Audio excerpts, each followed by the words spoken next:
નમસ્કાર, લલકાર ન્યૂઝ સાથે હું મયુર મેવાડા।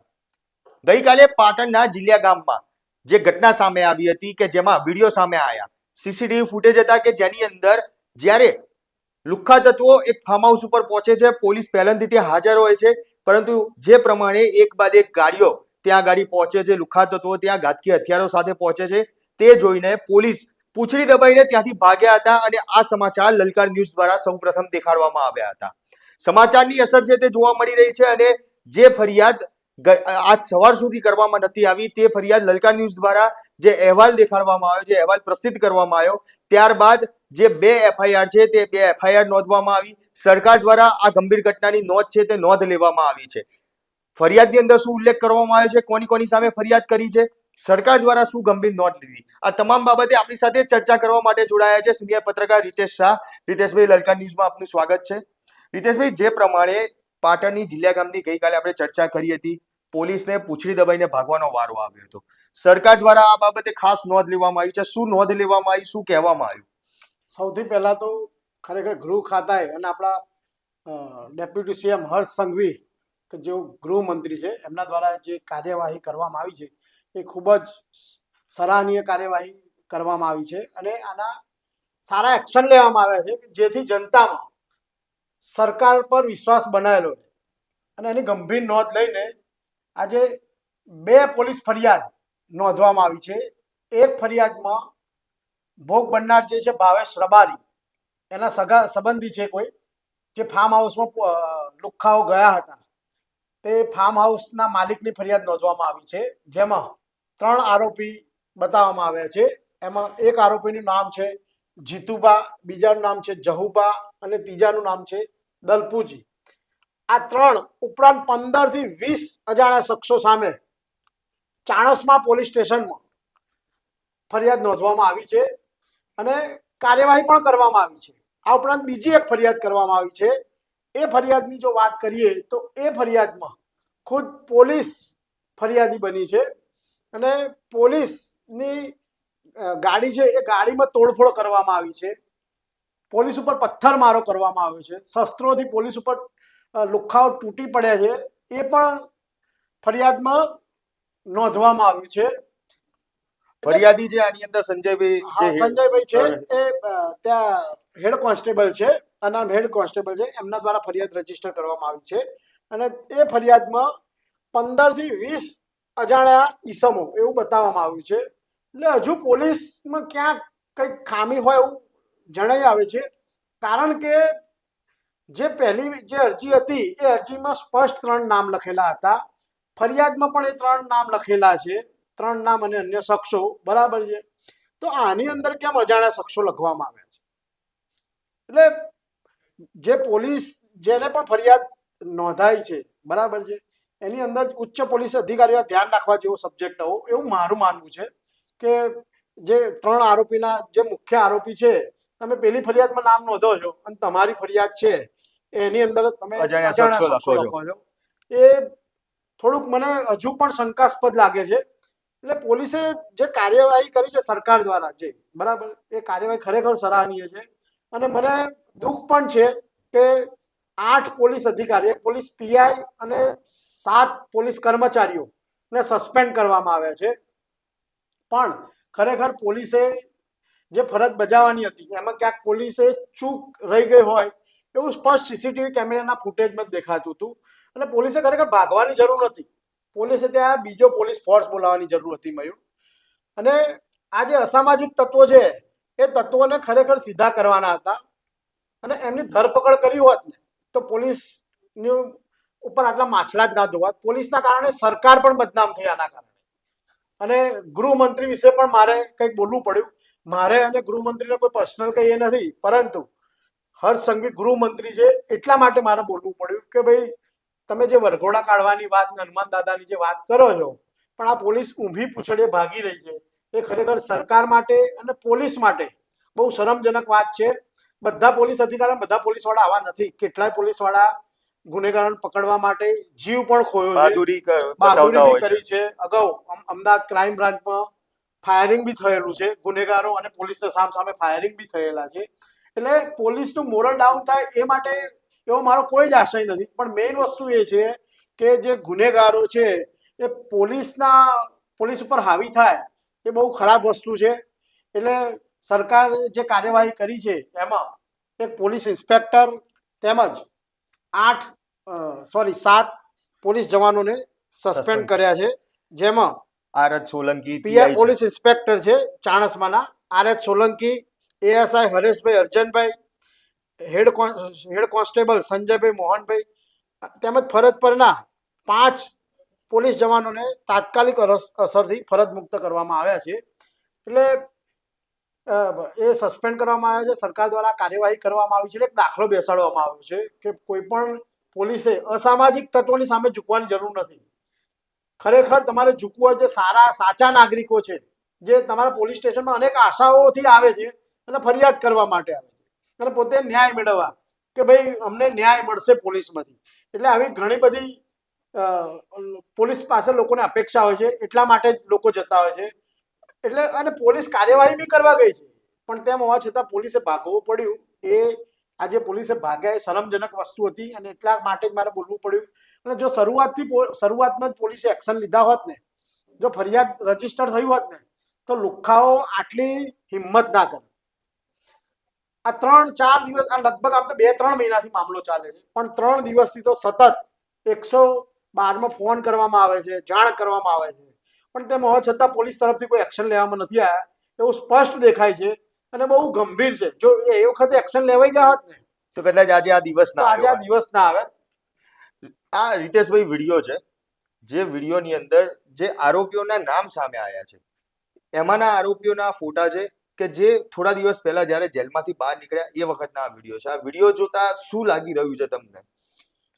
આ વિડીયો જ ઘણું બધું કહી દે છે. હું નહીં બોલું તેમ હોવા છતાં આ જેલમાંથી બહાર આવે છે, કોઈને તમને લાગે છે આ જે મેઇન આરોપી છે જીતુભા, આ જીતુભા નામનો આરોપી છે કે એ આરોપી જેલની અંદરથી બહાર આવે છે, પણ એના ઉપર કોઈ શરમ કે કંઈ જ નથી દેખાતું. આ તમે જોઈ રહ્યા છો, બરાબર છે.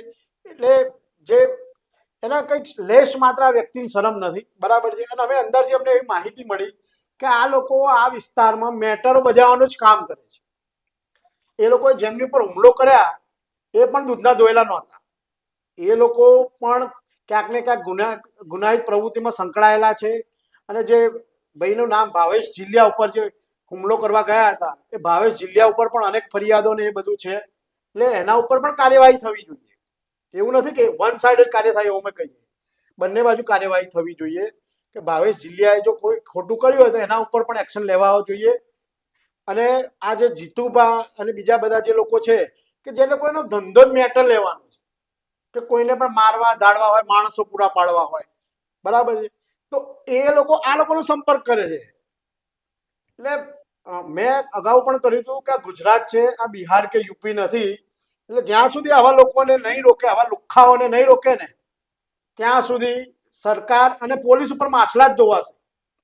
આજે હું બોલ્યો છું, કાલે બીજા લોકો પણ બોલશે. પણ રીતેશભાઈ, આ કેસની અંદર 3 થી 4 લોકોની ધરપકડ કરવામાં આવી છે. એક એવા સમાચાર પણ બહાર આવ્યા છે કે 3 થી 4 લોકો છે કે જેમની ધરપકડ કરવામાં આવી છે. એ મુદ્દે આપણે ચર્ચા કરીશું, પરંતુ એ પહેલા એકવાર આપણે જે ડીવાયએસપી દ્વારા બાઇટ આપવામાં આવી છે, જે ડીવાયએસપીએ પોતાનું નિવેદન આપ્યું હતું, તે નિવેદન એકવાર અહીંયા સાંભળી લઈએ. તારીખ 15 માર્ચ 2026ના રોજ જીલિયા ગામના ભાવેશભાઈ દેસાઈ ચાણસ્મા પોલીસ સ્ટેશન ઉપર એક વર્દી આવી હતી. તેમના ફાર્મ હાઉસ ઉપર કેટલાક કિસ્સામાં હુમલો કરવા માટે આવનાર છે. આ વર્દીના આધારે ચાણસ્મા પોલીસ સ્ટેશનની 112ની ગાડી તાત્કાલિક ઘટના સ્થળ ઉપર પહોંચી ગઈ હતી. ઘટના સ્થળ ઉપર પહોંચતા ત્યાં કોઈ પણ ઇસમો મળી આવેલ નહીં, પરંતુ તકેદારીના ભાગરૂપે ત્યાં 112ની ગાડી અને ચાણસ્મા પોલીસ સ્ટેશનની વધુ એક પોલીસની ગાડી ત્યાં હોલ્ટ રાખેલો હતો. આ હોલ્ટના 15 થી 20 મિનિટ બાદ અચાનક 5 થી 6 ગાડીઓ અને કેટલાક ઇસમો પ્રાણઘાતક હથિયાર લઈને ત્યાં ધસી આવ્યા હતા. ઘટના સ્થળ ઉપર આવતા જ એમણે સ્ટોન પેલ્ટિંગ ચાલુ કરી દીધેલું હતું અને પોતાની સાથે રહેલા પ્રાણઘાતક હથિયાર લઈને ગાડીમાંથી ઉતરી ગયા હતા. આ જે ફાર્મ હાઉસના ગેટ આગળ જે સ્ટોન પેલ્ટિંગ કરતા હતા તે દરમિયાન એક પથ્થર પોલીસની ગાડીને પણ વાગ્યો હતો.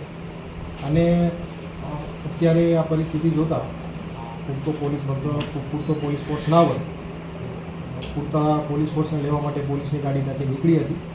અને જ્યારે પોલીસની ગાડી પરત આવી ત્યારે ઘટના ઉપર આ જે ઇસમો હતા એ મળી આવેલા હતા. પરંતુ આ ગુનાની ગંભીરતાને ધ્યાનમાં લેતા પોલીસે કોમ્બિંગ દરમિયાન આ જે ઈસમો હતા એમાંથી 3 ઈસમોને ડિટેન કરેલા છે, એક ગાડી પણ ડિટેન કરેલી છે. અને આ સમગ્ર ઘટનાને બાદ જે ફરિયાદીની ફરિયાદ છે એના આધારે કુલ 3 નામજોગ આરોપી અને 15થી 20 અજાણ્યા ઈસમો વિરુદ્ધ રાયોટિંગ અને જીપી એક્ટની વિલેવન સેક્શન અંતર્ગત ઓફેન્સ રજીસ્ટર કરવામાં આવ્યો છે. આ સમગ્ર ઘટના દરમિયાન પોલીસ જ્યારે પોતાની ફરજ ઉપર હતી ત્યારે એક પથ્થર એમની ગાડીને પણ લાગતા ફરજ રૂકાવટનો ઓફેન્સ પર રજીસ્ટર કરવામાં આવ્યો છે. તો આ ઘટના બાદ ટોટલ 2 એફઆઈઆર કરવામાં આવી છે. એક એફઆઈઆર છે કે ફાર્મ હાઉસનો માલિક છે રોનકભાઈ દેસાઈ એને આપી છે, અને બીજી એફઆઈઆર છે જે 112ના ઇન્ચાર્જ છે એમણે આપેલી છે. આ રીઝન શું હતું સાહેબ આમ ઝઘડાનું?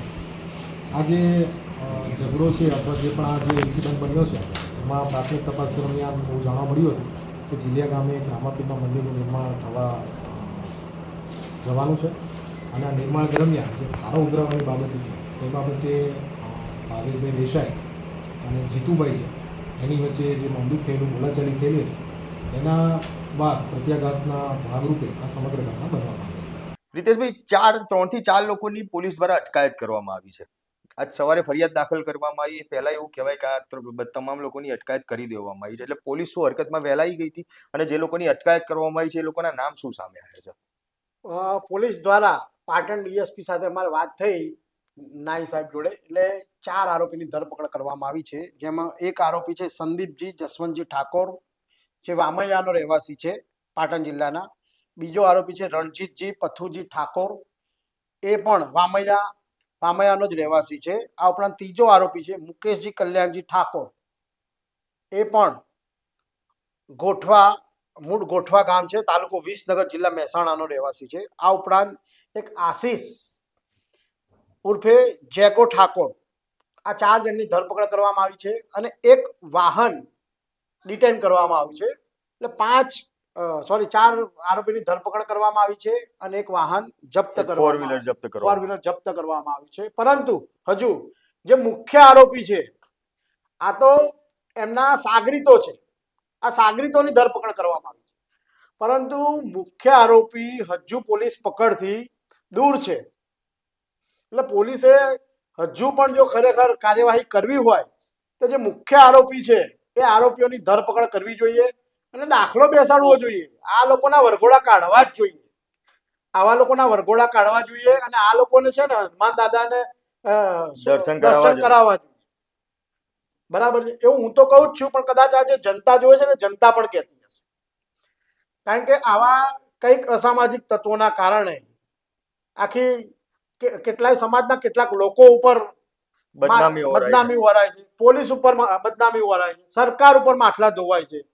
એટલે આવા લોકોના જ્યાં સુધી સરકાર દાખલા નહીં બેસાડે ત્યાં સુધી પોલીસ અને સરકાર ઉપર માથલા ધોવાશે, એમાં કોઈ બેમત નથી.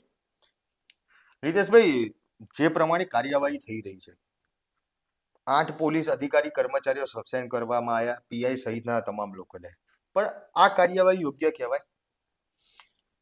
જો પીઆઈ અને એમની ટીમને સસ્પેન્ડ કરવામાં આવી એ વસ્તુ સારી છે, સરકાર દ્વારા ખૂબ જ સારી છે. પરંતુ દરેક વખતે મગરમચ્છને છોડીને માછલીઓને પકડવામાં આવે છે. આ કેસમાં પણ ક્યાંક એવું થયું હોય એવું મારું પર્સનલ માનવું છે કે ભાઈ આની ઉપર એસીપી છે, ડીસીપી છે, બરાબર છે, એ લોકો ઉપર પણ સરકારે કાર્યવાહી કરવી જોઈએ. અગાઉ પણ સરકાર દ્વારા કહેવામાં આવ્યું હતું કે અમે પીઆઈ કે નાના જે કર્મચારીઓ જે છે, કોન્સ્ટેબલ, હેડ કોન્સ્ટેબલ કે એએસઆઈ, એમની સામે જ કાર્યવાહી કરીએ છીએ. એવું નહીં થાય. હવેથી ડીએસપી, ગ્રામ્ય વિસ્તારમાં હોય તો ડીએસપી, અને શહેરમાં હોય તો ડીસીપી અને એસીપી અથવા તો ડીવાયએસપી, આવા અધિકારીઓ પર પણ એક્શન લેવાશે. તો જ પોલીસમાં દાખલો બેસશે કે ભાઈ આવા અસામાજિક તત્વો જે છે એ અસામાજિક તત્વોને ડામવાની જવાબદારી માત્ર પીઆઈ સુધી જ નથી, ઉચ્ચ અધિકારીઓની પણ છે. જો તેમને ખબર નથી, ઉચ્ચ અધિકારીઓને એની જાણ નથી, તો એમની નિષ્કાળજી કહેવાય, તેમનું નેટવર્ક નથી. ખરેખર તેમને નેટવર્ક બનાવવું જોઈએ અને નેટવર્ક બનાવીને એના પર કાર્યવાહી કરવી જોઈએ. બિલકુલ રીતેશભાઈ, એક છેલ્લો સવાલ કરવા માંગીશ કે જે પ્રમાણે 3 લોકો ખાલી હજી સુધી પકડાયા છે, અન્ય જે મુખ્ય સાગરીતો છે તે મુખ્ય સાગરીતો તો હજી પણ પોલીસ પકડતી દૂર છે. બીજી બાજુ એક એવી પણ વાત સામે આવી રહી છે કે જે ભાવેશ ઝીલિયા, જે થોડી વાર પહેલા તમે પણ બોલ્યા હતા કે જે પોતે કોઈ દૂધે ધોયેલો નથી, આની બી ઘણી ભૂતકાળના કેસો છે તે સામે આવેલા છે.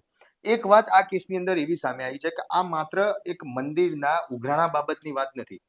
ફરિયાદમાં ઉલ્લેખ કરવામાં આવ્યો છે એ વાત સાચી છે, પરંતુ બીજી કોઈ બાબત છે, કોઈ અંગત અદાવત છે, તેને લઈને પણ આ આખી ઘટના સામે આવી હોય, આવી કોઈ વાત તમને જાણવા મળી છે અત્યાર સુધીમાં? મારા જાણ મુજબ મયુર બંને પક્ષ જે છે એ અસામાજિક તત્વો જ છે, બરાબર. એટલે ક્યાંક ને ક્યાંક એવું લાગે છે કે પોતાનું વર્ચસ્વ વધે એ માટે આ ગેંગવોર ફાટી હોય એવું લાગી રહ્યું છે. કારણ કે ભાવેશ ઝીલિયા જે છે, ભાવેશ રબારીને ભાવેશ ઝીલિયા તરીકે ઓળખે છે, એના ઉપર પણ અગાઉ કેસો થયેલા છે, બરાબર છે.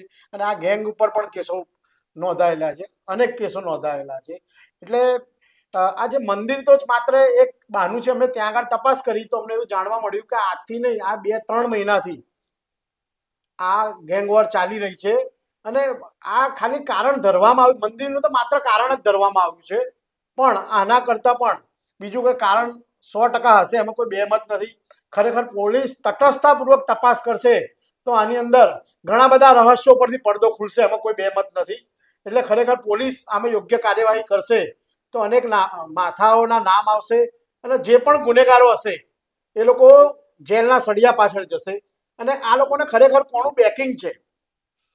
આ લુખ્ખાઓ એમને એમ નથી હોતા, એમને ક્યાં તો કોઈ ઉચ્ચ પોલીસ અધિકારીનો સપોર્ટ હશે અથવા તો કોઈ રાજકારણીનો, બરાબર છે. એટલે ક્યાંક ને ક્યાંક આ જો પોલીસ ઊંડાણપૂર્વક અને યોગ્ય તપાસ કરશે ને તો મોટા એ લોકોના નેટવર્ક બહાર આવશે, એમાં કોઈ બેમત નથી. એટલે આ જે ખરેખર થયું છે એ આપણા ગુજરાત માટે ખૂબ જ શરમજનક ઘટના છે. અને ફરીથી કહું છું કે આ યુપી કે બિહાર નથી, આ ગુજરાત છે. એટલે ગુજરાતમાં જનતા છે, પબ્લિક આપણી, એને શાંતિ અને અમન જોઈએ છે. એ બધા વેપારી લોકો છે આપણા, એટલે એમને આવા લુખ્ખા તત્વોથી કોઈ મતલબ નથી. પણ આવા લુખ્ખા તત્વો જે બેફામ બની રહ્યા છે એમના ઉપર રોક લગાવવાની સરકારે ખૂબ જ જરૂર છે. નો ડાઉટ સરકાર ગુનેગારોને પકડે છે, એમની પર કાર્યવાહી કરે છે અને સરઘસ પણ કાઢે છે. એટલે સરકાર દ્વારા કાર્યવાહી કરવામાં આવે છે, એવું નથી કરવામાં આવે, કાર્યવાહી તો કરાય જ છે. પણ જે આ મોટા લુખ્ખાઓ છે, જે અસામાજિક તત્વો છે, એમના ઉપર પણ યોગ્ય કાર્યવાહી થવી જોઈએ. અને જે મેઇન વોન્ટેડ આરોપીઓ છે પાટણની અંદર, જે જીતુભા, દીપસિંહ ને જે 3 મુખ્ય આરોપી છે, એ પણ પોલીસે જલ્દી પકડવા જોઈએ અને લોકોની સમક્ષ એમને રજૂ કરવા જોઈએ અને એમના વરઘોડા કાઢવા જોઈએ. એટલે બિલકુલ, અત્યાર સુધી તો સરકાર દ્વારા ગંભીર નોંધ લેવામાં આવી છે. સરકાર દ્વારા જે ફરજમાં બેદરકારી રાખવામાં આવી છે તે અધિકારી કર્મચારીઓ છે પોલીસના, તેમને પણ સસ્પેન્ડ કરવામાં આવ્યા છે. પોલીસ દ્વારા 4 આરોપીને પકડવામાં આવ્યા, પરંતુ જે મુખ્ય આરોપીઓ છે તે મુખ્ય આરોપીઓ હજી પણ પોલીસ પકડથી દૂર દેખાઈ રહ્યા છે. સામે ભાવેશ રબારી ઉર્ફે ભાવેશ ઝીલિયા, કે જે પોતે હિસ્ટ્રી શીટર જ છે, ત્યારે ખરેખર જે ઘટના દેખાડવામાં આવી છે કે એક મંદિર જે બનાવવામાં આવી રહ્યું છે અને તેમાં ઉઘરાણા બાબતે આ જે માથાકૂટ છે તે કરવામાં આવી છે, ખરેખર એ જ ઘટના છે. અને આ કેસની અંદર પોલીસ ખરેખર જે ઊંડાણપૂર્વક તપાસ થવી જોઈએ, જે તટસ્થ તપાસ થવી જોઈએ, તે તપાસ કરશે. આ વર્ચસ્વની લડાઈ હતી કે પછી ખરેખર મંદિરના ઉઘરાણાની? તમારું શું માનવું છે? કોમેન્ટ બોક્સમાં જરૂરથી જણાવજો. સાથે જ અમારા આ વિડીયોને લાઇક, શેર અને ચેનલને સબસ્ક્રાઇબ કરવાનું ભૂલશો નહીં.